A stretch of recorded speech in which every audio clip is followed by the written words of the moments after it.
Your neighbor can turn you into a millionaire. You do not believe me, you're suspicious. That's not fair. I can convince you if you listen carefully to this video about Edward Lowe's story.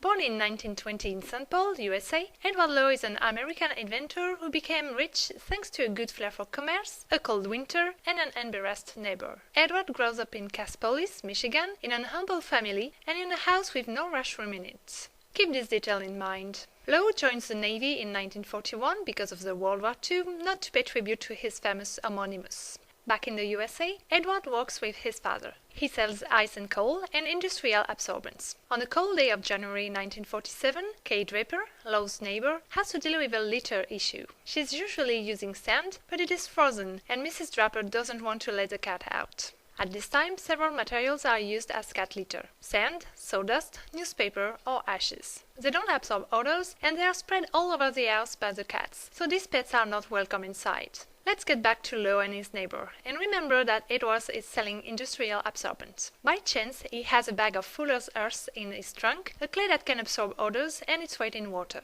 Lowe gives the clay to Draper, who asks for more the following day. Edward realized that this clay could suit other cats' owner, so he puts fuller's earth in brown paper bags and writes kitty litter on them. Edward Lowe is the inventor of the modern cat litter. Edward goes to a pet shop with his brown bags and tries to sell them for 65 cents, 13 times the price of the sand formerly used as litter, so the shop owner is suspicious. He thinks that he will never sell Lowe's litter. "Never mind," answers Lowe. "Give the first bag for free, and when your clients ask for more, make them pay."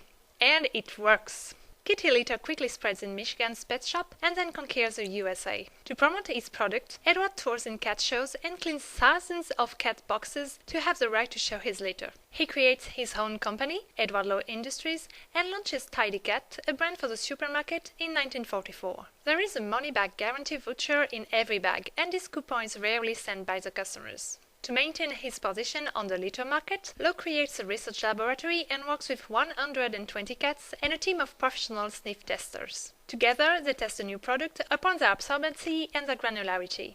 Lowe's credo? Please the cats and the owners will buy.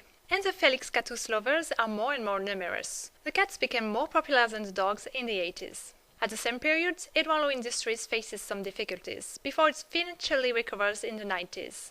The company is sold for $200 million and becomes a Golden Cat Corporation.